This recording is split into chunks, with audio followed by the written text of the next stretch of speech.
ای خالق یکتا، ای خوب و بی همتا، هر جا گذر کردم دیدم نشانت را، هستی از آن تو ای ماه دل آرام. من کی توانم گفت حمد و ثنایت را، یا رب خدای من، ای مهربان من، نام تو و یادت آرام جان من.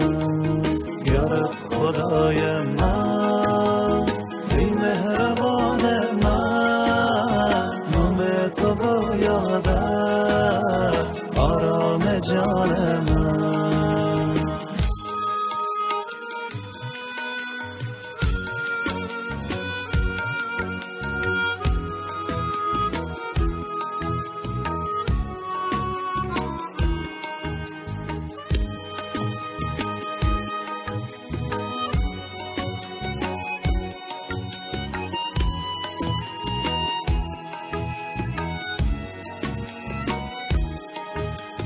تو خالق دشتا کوه و بیابانی، رحیم و رحمانی، خدای سبحانی، بخشنده و دانا، محبوب خوبانی، دارم به تو امید وقت پریشانی.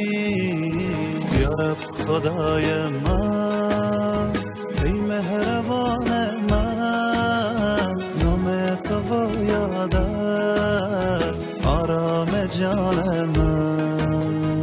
یا رب خدای من، ای مهربان